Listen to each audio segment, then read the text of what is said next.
still up there? Probably start up there real quick. They already know my name, so it's okay.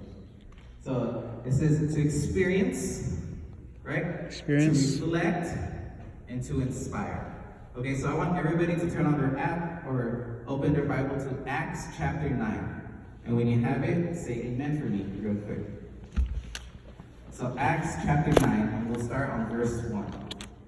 Okay? And as you guys are going there and you're getting the scripture ready, just think about experience, reflect, and inspire. So tell me when you're ready. Amen. Amen. Anybody else? No? Everyone good? Acts chapter 9? Say amen. Say amen if you have it. That's good enough. All right, so Acts chapter 9. Here we go. But Saul, still breathing threats and murder against the disciples of the Lord, went to the high priest and asked him for letters to the synagogues at Damascus, so that if he found any belonging to the way, men or women, he might bring them bound to Jerusalem. Now as he went on his way, he approached Damascus, and suddenly a light from heaven flashed around him. And falling to the ground, he heard a voice saying to him, Saul, Saul, why are you persecuting me? And he said, Who are you, Lord? And he said, I am Jesus, whom you are persecuting. But rise and enter the city, and you will be told what you are to do. The men who were traveling with him stood speechless, hearing the voice, but seeing no one. Saul rose from the ground, and although his eyes were open, he saw nothing. So they led him by hand and brought him to Damascus. And for 3 days he was without sight, and neither ate or drank. Right? So it just happened. And the Josue Junior monitoring, right? Saul is like, hey, these guys, they're heretics, these Christians, people part of the way, they weren't really called Christians yet. People part of the way, like, they're heretics, we need to kill them. We need to kill them off because they're bringing this bad message that this Jesus was our Messiah. That this guy from Nazareth is our Messiah. So he's like, if you guys know about Saul, he's actually the one, right, who held the cult of the people when they stoned Stephen to death, Stephen the martyr, right? So this guy, he knew what he was doing, right? And he even spoke to the high priest, right? He spoke to the high priest and said, hey, there's more people in Damascus. They're part of the way. I'm gonna go grab them, arrest them, bring them back, and then we'll be able to deal with them the way we're supposed to, like we're told to, right? And it's like, yeah, let's go, right? So there's Saul riding along. I think of him in a chariot, right? He's just like chilling, chariot. I mean, we didn't have phones back then, but he was probably just like maybe reading the Torah, right? Reading the Bible because he was a Jewish man, right? So he's going, or maybe he was on the horse, right?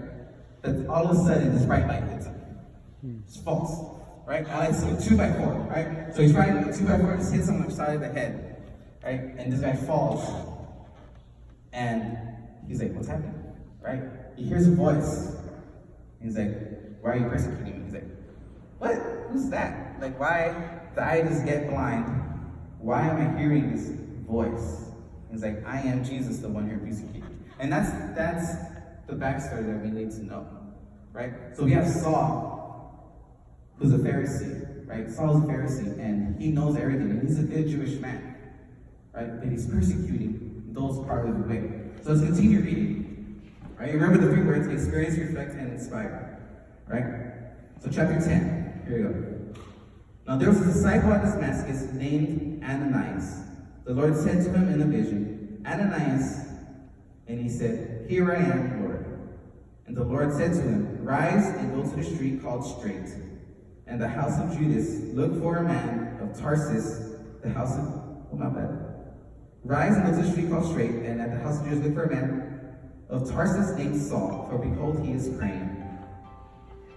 And has he seen a vision, and a man named Ananias come and lay his hands on him, so that he may regain his sight. But Ananias answered, Lord, I have heard from many about this man. How much evil has he done to your saints of Jerusalem, at Jerusalem? And there has authority from the chief priests to bind and all who call your name. Right? So Ananias, he's like, you want me to go get Saul and help him? He's like, have you heard of this guy? Like, this guy helped Stephen get stoned. This guy, who knows how many other Christians he has persecuted. right? And he's like, and you want me to go help him? And he's like, God is like, yeah, exactly. Like, did I stutter? I didn't stutter. Go and help him, right? So Ananias is like, all right. I mean, for those who like have the calling, you know, when God tells you to do something, you kind of is like, yeah, okay, right? Because we know in the story of Noah, no matter what, God is gonna, if He calls you to something, He wants you to do it, right? So here we go. So Ananias, right?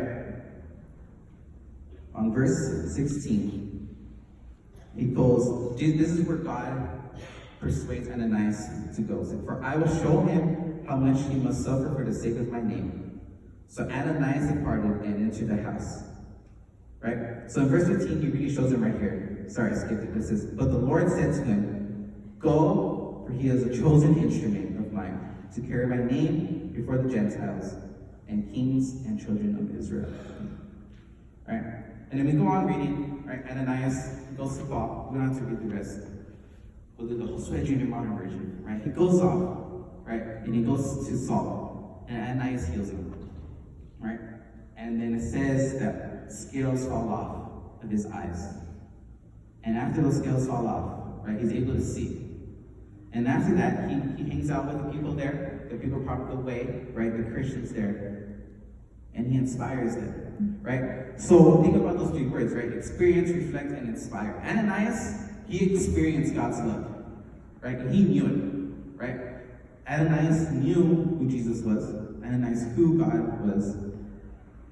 And because he experienced and he changed his life, he was able to reflect God's love to Paul, right? Because if Ananias really had his way, he wouldn't have reflected God's love. He would have said, like, nah, that guy, he deserves to be blind. That guy deserves what he has right now, right? But God's like, no. Like, I have a special thing for him, so you have to reflect God's love today and go heal him, right? And I was like, all right, I guess I gotta do it, right? And so Paul, right, he becomes inspired, right? As I said, he gets healed. He's not blind anymore, right? And he gets inspired to help others, right? The thing about Paul, after he was healed, he starts talking, like I said, hanging out and talking to those part of the way, the Christians. He starts hanging out with them, and he inspires others, right? And he's even speaking. He's so good at professing that Christ is the Messiah that the Jews in Jerusalem were like, dude, you hear what Paul's doing? Like, he went over there to help us, but now he turned, right? Like, he pulled a Tom Cruise and became samurai, and now he's the last one. Like, what happened? Right? The good samurai. So they're like, Paul became so inspired. Why? Because he experienced God's love, right? Because someone reflected God's love to him, and because of that, he was able to inspire others to do the same. And that's what we're called to do, right? That's our mission statement. Right? Our mission statement, Amen. It says to reflect God's love in the city and inspire people to experience a changed life filled with joy, hope, and peace. Right? And you're like, Junior, how are we supposed to do that? Are we supposed to get hit by a bright light, become blind? No. Are we supposed to heal someone from blindness? You don't have to. You can if you want to. But for me, the practical way to do this is to either, if you're an adult, right, and you believe that your walk is mature, right, and you believe you're mature enough, get a disciple to help you. Pick up one of these teens, one of these kids, and disciple them, and show them, reflect God's love to them, so they can experience God's love, right, and then one day they can inspire, just how Ananias reflected God's love to Paul. And then therefore Paul inspired. Because we know what Paul did. He wrote most of the New Testament. He established a church for the Gentiles, which is us. Without Paul, there really isn't us here. And if you're a young person, right, if you're a teenager, like, you know what, I'm just into this. I mean, I grew up in the church, or you know what, like, I just here because my friend told me to come. Find someone to disciple you. Find someone that you know. Like, you know what? This person, they look strong in their faith. Ask them, say, hey, Can you teach me what you know? And if they say no, they say no. But keep looking. Amen. Because in order, we can't do this alone. We can't do this alone. And we need someone to mentor you, or you need to mentor someone. All right? So just remember that. Reflect, experience, and inspire. Thank you. Amen.